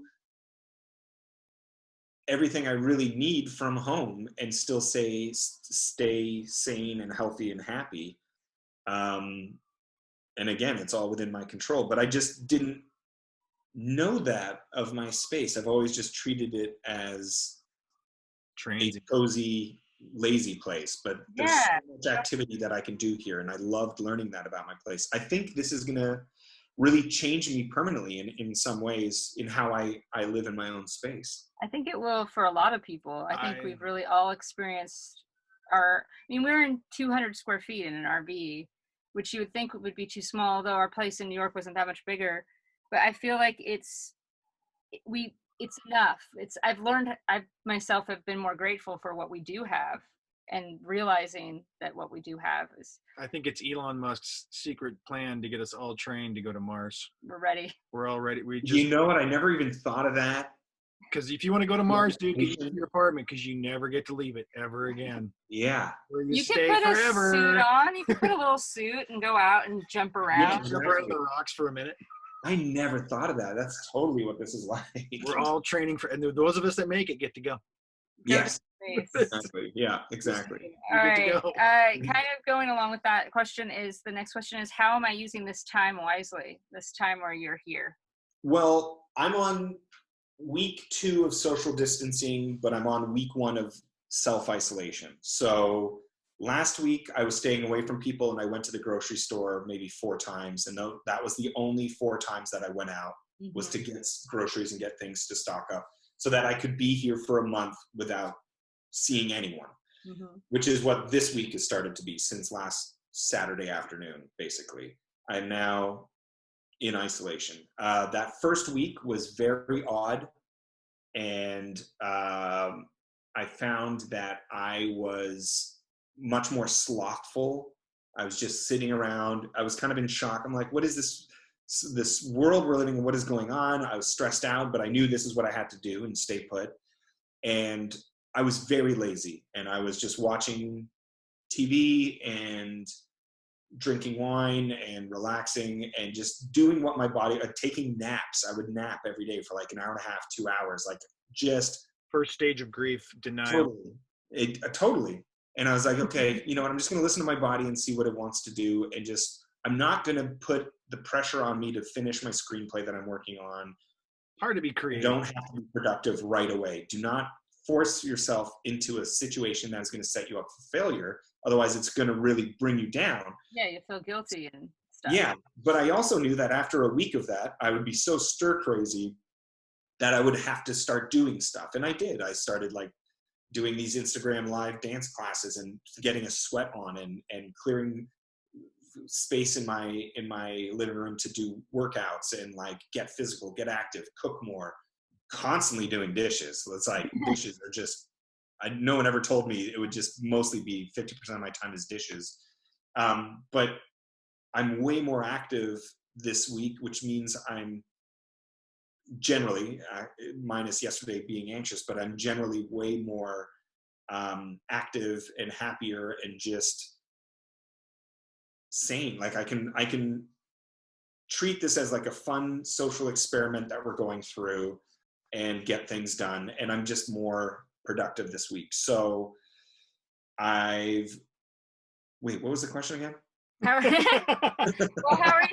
are you using this time wisely? Which, I mean, that's basically. Yeah, that's it. That's what I went through the period of malaise, and now I'm much more productive. And I mean, next up is, I'm going to start doing my, organizing my receipts for taxes and like, I've got all the time. I should be doing that, adding up all my expenses while I can, because, I hate doing it later on, and I have to do that soon anyways. Yeah. Although I highly recommend QuickBooks Self-Employed, because then it pulls it all from your bank account and everything and self-categorized. I pay cash for things sometimes. Yeah, you have to do receipts. I do our taxes, so it's QuickBooks. What's it called? I'm gonna write it down and look it up. QuickBooks Self-Employed, and if you ever use TurboTax, it's free for that year that you use TurboTax. But it's brilliant because you connect it with your bank account. Yeah. And it categorizes everything that's deductible and all that kind of things. Right. That's good, because I mean, I do like the analog task of adding up all my receipts, because I have Canadian receipts and US receipts and then like travel receipts kind of thing. Oh, wow. So I've got to do like 2 sets of expenses fully. Yeah. Mind you, it's still a year's worth. It's just split up into 2 countries and 2 different currencies. But I really got to look that up. TurboTax is free for a year. I mean, I do our own taxes. I don't know how much longer, but if you have a bookkeeper, you can also just send them the whatever file. Yeah. Yeah. So that's what I usually do when I set it up. Okay, good. Yeah. So the next question is, what better version of myself do I see emerging from this time of quarantine, being birthed out of the birth canal tunnel of self-isolation? Coming out of that canal of self-isolation. We'll fix that in post. Naked, covered in viscous fluid, and afraid. What better version of myself? Is that what it was? Yeah, I think so. Or Do you see okay, hold on. What yeah, I guess it did say what better version. I don't know if I like that word better, but yeah, what version of myself do I see emerging from this time of quarantine? Better be better. You don't want to say. That's a great question. I think I generally am quite a loner in some ways. I'm quite an outgoing social person, but I also love my me time, and I love to kind of hermit away a little bit from time to time. And I'm certainly seeing, and it might just be loneliness, but I'm certainly seeing the desire to have more connection in my life, or something, a little bit more deep than just always being on my own. And like that happens just by nature of my business, in terms of always being away for work. Kind of makes it hard to be in a relationship, I find. But I think I'm ready to sort of make more of a commitment to someone, and find a way to make it work, because film and TV is tough schedule-wise on any family or any relationship. But it can be done, and there's lots of examples of people who make it work out there. And I've always shied away from that because I'm like, oh, it's too difficult, and I don't want to like bother putting in the effort. But I think having this so much time on my own made me realize, like, oh God, it would be so nice to have someone with me through this weird isolated period to experience it with, because it would be A, way less boring, but it'd be also just way more calming, and way nicer to have someone in your life for weird, difficult situations like this. There's something wonderful. And I don't mean like I'm going to go out and like actively try and find a wife or something like that, but I just want to be open to deeper connections than I have been going for. And that, I think that's really something that has come out of this weird period. Well, a couple things. First of all, we'll post this and let people know that you're looking. Great. This is going to be really big. Ready to mingle with my dingle. We're going to contact TMZ and let them know that you're ready to go. Great. Perfect. On the list.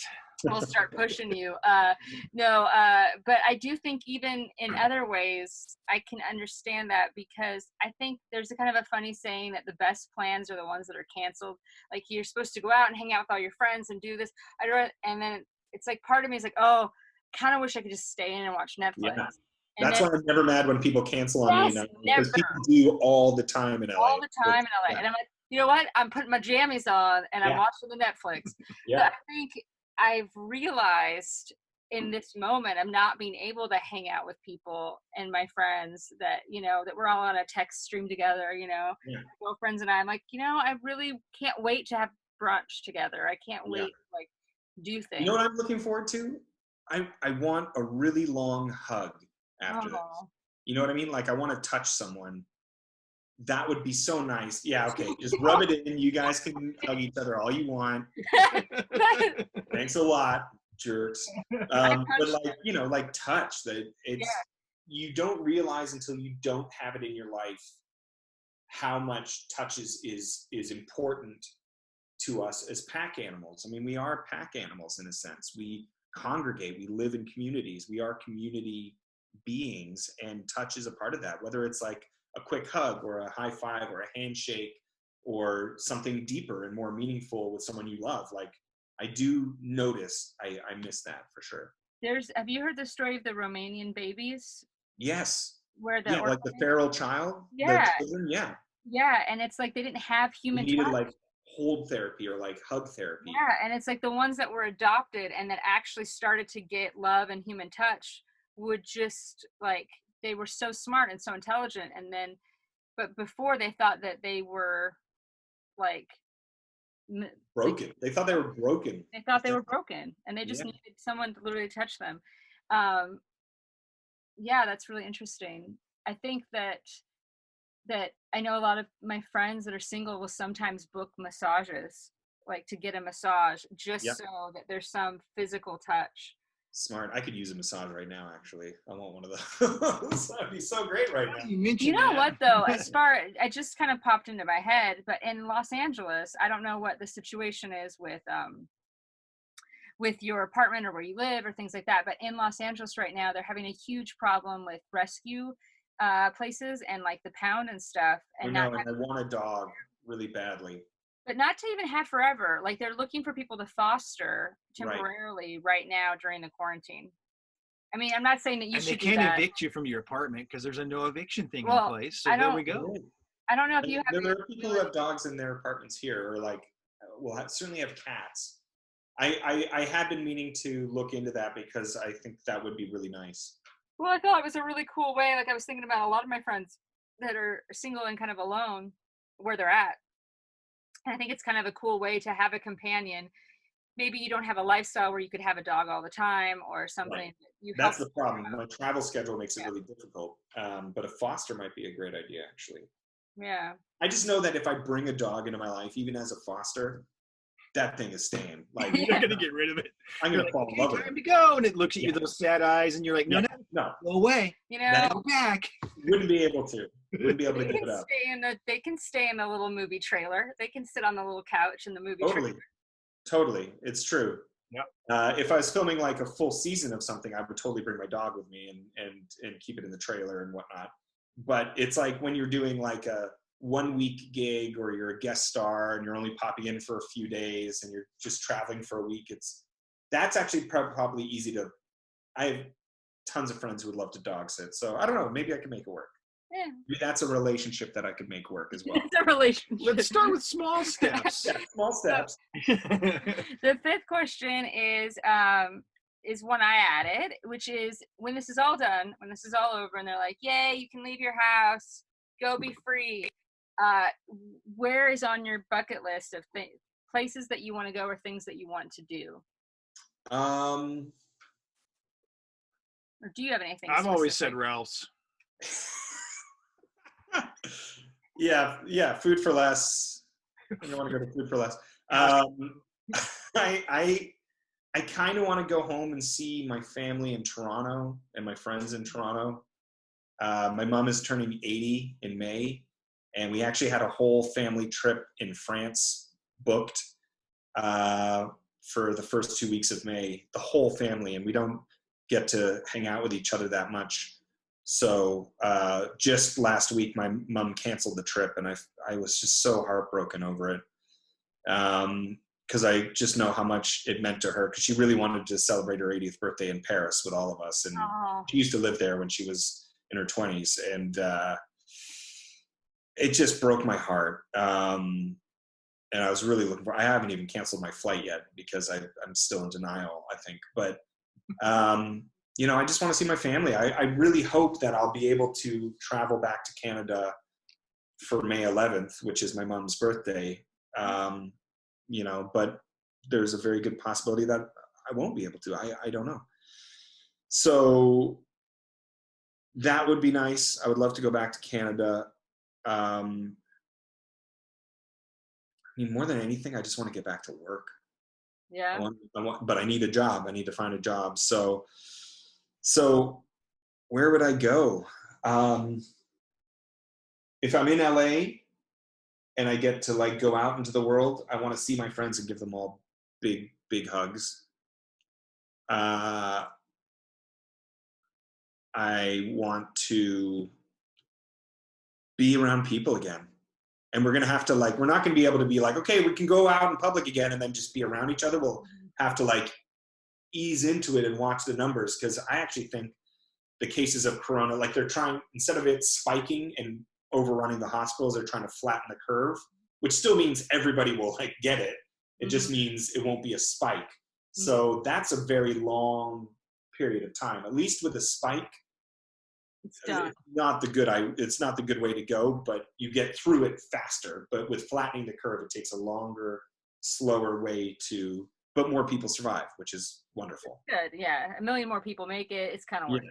But I think this quarantine for 2 week thing is really a month. I know Mayor Garcetti was like, you guys should social distance by order until April 19th. So that's a real month, but it'll take months of small clusters of outbreaks and go back into, self-isolation for 2 weeks and go back. It's going to take a lot of weird step forward, 2 steps back, step forward, 2 steps back kind of shit before we get through all this, I think. But I don't know. I'm really looking forward to not being in my apartment eventually. I'll say that much. No, I get it. Believe me, I totally understand. I think you're right, though. I don't think it's going to be a quick boom, boom. Everybody go, get on a plane now. You're allowed to fly. Yeah. Yeah, we have friends that are some sort of trapped in other countries all over the world, and it's such a weird feeling to not be able to just jump on a plane, especially with the flights as cheap as they are. We had a friend of ours that was going, who is acts here, and his show was put on hiatus. Basically, they can't work right now. Yeah. So he was going back and was deciding whether or not to drive or to fly, and flights were $35. Back to Atlanta. 35. Wow. They ended up driving because they had all their stuff, and it's safer probably to drive than in a car. But gosh, that was so tempting. I literally thought for a second, I don't want to get sick, and I don't want to get anyone else sick, but I could go on a trip. Like that's how bad Wanderlust is. Well, I want to know the research on, because there was one case in China where they thought a guy got corona again. And my understanding of a virus is once your body kicks the virus, you're immune to that virus now. And I think maybe what happened with that guy was he thought he was better, because they do see in a lot of cases where it gets, if you have it, it gets really bad, and then you start to get better, and you're like, oh, I think I'm all better, and then it gets bad again. So maybe it was one of those cases. He actually tested negative, and there was more than just one guy, unfortunately. There's been several people now in China. Because I was like, once you get it and you kick it, maybe then you can travel. Well, that's what it's not going to be enjoyable travel, but right. Well, that's what they're hoping is that we all have immunity, and then there's herd immunity, and once there's herd immunity, then we all are okay. Yeah, but they're not sure that all of the people who have been reinfected, is there an issue with their immune system, or they're not building up the antibodies, or is it everyone is not building up the antibodies? Right. I think that that's still a question, which is really discouraging, because I would love it if you get sick and then you're cool for then on, and then you can go and you can travel. But we're not. Or I mean, I mean, then you can be around people as soon as you're cleared of it. Then you can be back out in society, and you have a bracelet or something on that says like, I'm no longer, I'm corona free or whatever. One of those because with strong rubber ones. Yeah, exactly. Yeah. Except someone who isn't could easily put that on and be like, I'm ready to go back to work now. And then get oh no, they kill everyone. So yeah. But maybe, I mean, it could just be those people that just have issues with their specific creating antibodies. Yeah. It's interesting. I mean, you and I, we could all have it for all we know and not have any symptoms, which is just so crazy to me. We could have had it 2 weeks ago and had no symptoms. Yeah, exactly. Or just had, it's crazy. And that's anytime I like have a headache or like just feel like kind of gross or feel like I'm coming down with something, I'm like, I got it. Here we go. And then it goes away. And I'm like, oh, I'm fine. Is that just in my head? Because this thing is not black and white. It's not like everybody gets it and everybody's sick and then everybody's better or they die. And it's like some people get it, some people get it mildly, some people get it really badly, some people die from it, some people get nothing. It's crazy. It's every such time a crazy virus. I feel that same way. I'm like, oh my God, what is it? Is it the Pizza Hut? Is it? Yeah. Well, he's getting tired of it. Of me being like, I had a headache tonight. I don't know. You might have to be careful. If they have to take a sacrifice, we're ready to make one, is what we're saying. Yeah. Okay, perfect. To the God. Oh my God. You're touching. Maybe it's better that you don't have someone sharing your space. Yeah, I guess so. I think I'm happy on my own here. In China, they had a record for divorces. I think they had like 600 in one day. And we're going to see that. Because it was 600 in one day. We're going to see that. We are going to see that here. We're going to see craziness, and it's all going to start happening in the next few weeks. Like I said earlier, not to Debbie Down it, but like people have now started to die, famous people, which is going to bring it home for people. Yeah. But like famous people and non-famous people are starting to die, and then pretty soon we're all going to know people, and we can't go to funerals. And my initial reaction to all this was, as soon as it's all over, we can go out in public again. People are just going to like have so much sex and like just celebrate. It's going to be like spring and an awakening period. But the truth is, like, there's going to be a period of mourning, because then you're going to have all the funerals for the hundreds and thousands of people that you know or don't know that have died from this thing. And it's going to be a real depression. Well, even the funerals for the people who die from other things during this, they can't. Yeah.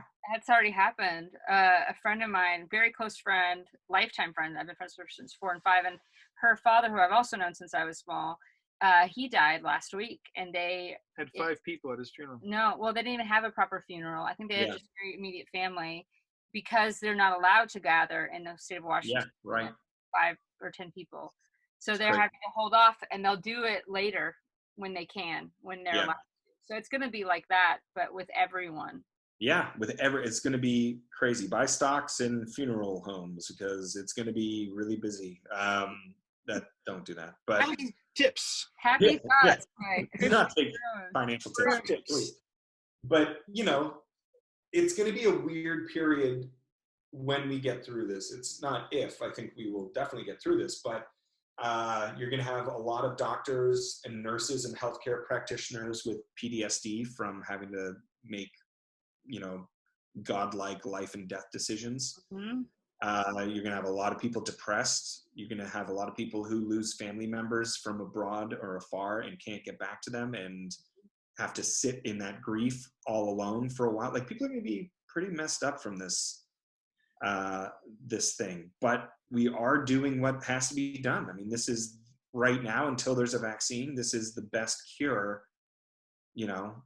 I think it's basically abstinence, social abstinence. You're not spreading anything. Just like my parents said when I was in high school. Right. Yeah. God, they were right all along. No, it's true. No, I've said from there will also be like a huge amount of babies born in the next 9 months too. There'll be like quarantine corona babies. Corona babies. There'll be the ones people who have been together for the whole quarantine. And then there'll be a second wave of babies maybe after, when we can all start like hanging out again, like quarantine babies and then babies. Recovery babies. It'll be like the recovery babies. It's all right, because we're depleting the population by a good number. Exactly, we gotta build it back up. Another friend of ours said something that was like, at first it seemed kind of sad, but it was kind of hopeful at the same time. She said it's just like World War II or World War I. It's like the whole world is in this war together. We're all in it together, and we're all fighting. But the difference between this and World War II is we were all fighting each other. Yeah. And hopefully that's not what happened. Now we're fighting an alien. Yeah. The only thing I don't want to happen is civil unrest. I don't want people to freak out and start looting and rioting. No, that would be horrible. And I don't hopefully see that actually happening. I think that people are going to come together, even though we're not allowed to come together. Like, I think we're all. And I'm going to run out of toilet paper, and if you've got some, I'm coming and stealing your toilet paper. Well, we did go to Costco about 3 weeks ago, and we only got one thing of their toilet paper, but that is enough to last us for 6 months. Yeah. So if you do start to run out, we can rent you some rolls. Just send us a message. Send me a care package. Yeah. We'll put it outside your apartment. You can hose it down with the Lysol. Yeah. Sop it all, soak it, but it'll let it dry. Just pull it out and just have long strips of Lysol toilet paper drying everywhere in my apartment. The initial air pressure. It'll burn when I wipe, but it'll burn clean. That's how you know it's working. But it's a good burn. It's a good burn. It's a good burn. It stings. That's how it's working. Yeah. or order a bidet from Amazon. Actually, I did order a bidet seat. Yes. I did order one. They were all sold out, and they're like, you will get yours by April 20th, which is right around the time when I'll be running out of toilet paper. You're like, oh, please. So I hope that they're still working at that factory and cranking out bidet seats, because I'm going to need it then. Hopefully, we'll hold off a couple.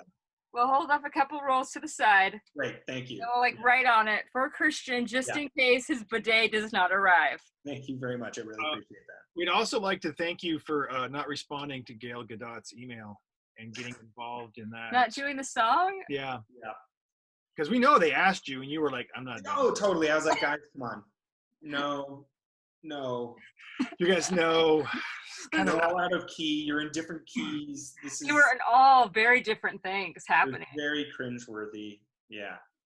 And like, kudos for them for putting out a good message and everything like that. I had a friend ask me to do the same thing recently, and I just didn't respond. And then she asked again this morning. She's like, "Hey, can you sing this song and send me a video? We're gonna put it together. It's gonna be great." And I was just like, "I think I'm gonna sit this one out. I'm okay, but have fun with it." And I was just like, "I don't want to do this." Well, did you see John Mayer's tweet where he did a video, but he did the wrong song? You have to find it. If you haven't, look at his Twitter. It's really funny. I thought it was pretty funny. All right, I'll check it out. I won't give it away. I won't do a spoiler for the tweet. A tweet spoiler. Tweet spoiler, great. Because I'm looking to spend more time on Twitter. Thanks. Looking You're at yourself. welcome. It's funny. It's a funny, not an angry. That's why I was so angry yesterday, is because I spent literally the first 2 hours of my day on Twitter, and I just retweeted all these angry things, and it was bad. Don't look at my Twitter feed. No, I get it. Mine's got some of that as well, but I'm trying to like retweet responsible stuff, like telling people to stay home and just do your part, and like, you know, I try to remain positive on social media for the most part, but there's only so much you can take sometimes, and So we're human. That's the other thing. Like, we have to be kind to Okay. Okay, stop. Stop. I want him to sing, and then we can clip it out, and we'll say, "Look, they didn't get him to do." I'm not doing it. Not doing it. No, you didn't take the bait. You didn't take the bait. That's awesome. There was something I was going to ask you before. I'm sorry. You ruined everything. I do it every time. Ruined everything. With You ruined everything. Cut. Just throw it away. Just cut. We're done. No, I was going to, before we like wrapped it up, I was going to ask you something that was really exciting. Oh, I remember. So I do follow you on the Twitter. Yes. And, or as I like to say, for females, it's the, never mind, that's the bad version. No. I know what you're going to say. I know, it's so dumb. This is a children. I love calling it that. I do too. He gets mad at me, but I like the word. Anyway, so I follow you on Twitter, and I see that you have there's some weird stream of the Bruners. No, the Kristian Bruun butt. Oh yeah, there's the bum of Bruun. The bum and of there's Bruun. the like Bruun's junk. There's two. I don't know who made these Instagram or Twitter accounts. There's one dedicated to my ass and one dedicated to my junk. And I think it's the same person who just saw my junk in a movie, like in like a thong. I was playing a stripper in a movie called The Space Between, which was Amy Jo Johnson's directorial feature, a debut.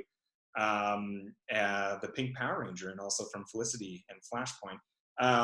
She directed me in this movie, and I played this mortician / who moonlit as a burlesque dancer or a stripper, just a side character. And at one point I do a strip show down to a leopard print thong. And someone found that and captured a good image of me, like twanging my dwangle up in the air. And they've created a Instagram account for my junk now. So someone is running a Twitter account for my butt and for my front butt. Is that something that you dreamed of as a child? Like it just means I've made it. I feel like I've made it.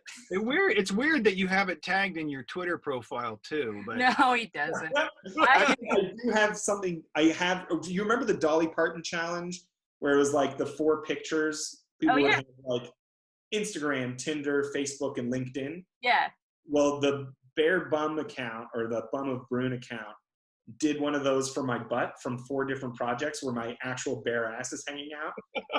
And I liked it so much that that's my pinned tweet on my profile. That is that's the first thing people see when they go, I should probably change that. You're like, ladies, check it out. Yeah. I would have that if someone did a whole thing about my bum. Yeah, like, I don't know. What if like a producer is like thinking of casting me in something and like going to my social media. And then they saw your bum and they're like, "Were they doing nudes? We got it. We got to get him in here." He's fine with it. Yeah. He looks like great David. He's a Greek god. Also, when we were doing research, we saw that you have a fan club, like a fan. Right. The Bruners, I don't know. I haven't heard from them in a while. They might have disbanded. It might have just been one person who got really bored of me after a while. Mom, stop. Who knows? Yeah, this job is weird sometimes. But I appreciate the support. I always like it. It's very nice to know that people care. Yeah, well, and it's the same. Sounds really bad, but it's the same reason why people start to believe things or take it seriously when celebrities die or when celebrities. Because I've Right. seen National Geographic, so it's for sure real. Is that we're so used to that herd mentality of being in a herd and being in a tribe that when we see people all the time, it imprints on our brain as our people and our tribe. But when you watch like a TV show and you watch a lot of it, or you watch movies and you watch like, let's say Brad Pitt and all the movies for all the different years, for 20 years, he's been imprinted as, I feel like you know Brad. he's in your tribe. He's my bud. He's my buddy. Yeah. I wish I knew Brad Pitt. Do you get people who come up to you? I love Brad Pitt. Yeah, exactly. People who come up to you though and are like, "Oh, I know you," and they like act like they know you already and they've seen all your work. And yeah, it's funny. Most people are super respectful and interesting, or actually, a lot of people don't say anything. They just stare at you, and you'll see like their eyes go like. As you walk past, you know, like, I'm not going to stop and say something because I'll be like, yes, it's me. And I'll be like, oh, no, I thought you were my buddy, Brian. I'm like, oh, yeah. But anytime you assume, it's obviously not for that reason. But most people are respectful and really cool and say a nice thing or whatever. And I think that's awesome. I try to be like Jerry. I try to be very approachable and like, I love talking to people. I love talking to strangers in general, just because I find human beings interesting and I want to know what they're all about. So I don't mind when people come up to me at all. It's part of the job. It's really part of the job. Nice to us. That's how we actually met you. We were fanboying on you, and then we were like, "Hey, there he is. That's the guy, our favorite guy, right there." Yeah, and then we became online buddies, and then I ran into you guys at the ArcLight. I know. Oh my gosh. Jojo, or was it was the screening for Jojo Rabbit, and he did the Q&A after. And yeah, it was Taika Waititi did the Q&A. It was great.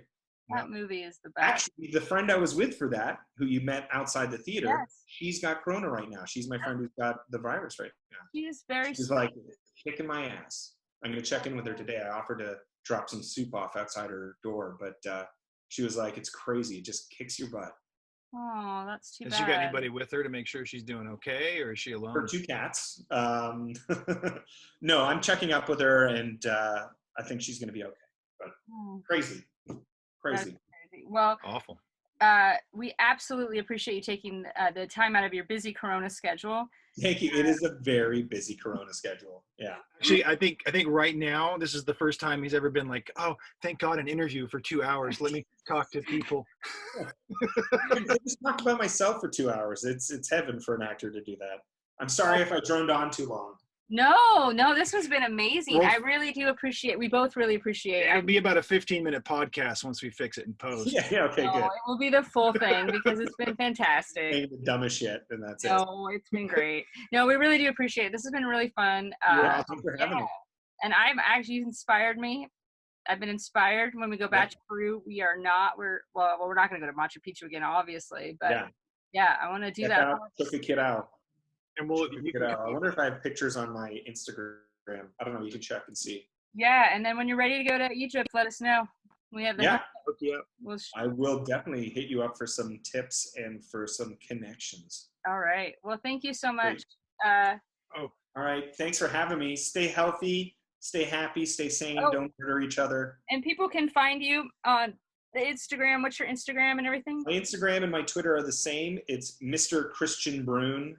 So Christian with a K, Bruun. If you just look up my name, Kristian Bruun, in the search, they're verified accounts. They'll come up. You'll see it with a little check mark. Oh, bless your heart. And then, yay. And then also you have people are down time right now wanting to watch things. They can watch watch Carter, I think you can watch Carter on demand on WGN America, like on their website, or if you have it in your cable package. If you're in Canada, you can watch it on Crave TV, which is an app, a very good app that streams a ton of stuff, or just do a little Google search and see where you can find it. Ready or Not is available for rent, and it's so much fun. I really highly recommend that. And Orphan Black is on Amazon Prime, so that's a good binge one too. Yeah, that's a very good binge one. Yeah, I saw Ready or Not on the airplane. You can definitely get your fill. Great movie for sure. Yeah, I saw it I saw it before, but then I saw it again on the airplane, and it was a good airplane watch. It's a fun one, yeah. They still keep the death and everything. Did you get to shoot the crossbow? Good. Got to keep the death in that one. Yeah. All right, we're gonna play the outro. Did you get to shoot the crossbow? For reals? I did an interview where they gave me a mini crossbow pistol. So I actually have a pistol crossbow that if I bought like the actual crossbow darts for, I could use. So you got a apocalypse weapon. Nice. That's my apocalypse weapon. Yes. Not very good. Takes a while to reload, but you know, you can reuse them. You just wipe the zombie blood off of the, you know, the dart, and you reuse it. You're on The Walking Dead. You're our Daryl then. Yeah. I'm basically Daryl. Yeah. You're the same. All right, now we're gonna play the little outro and say goodbye. Thanks for listening to Around the World with the He and She Show. With your hosts, Doug and Teresa Wyckoff. If you like our show and want to know more, check out our website, theheandseshow.com.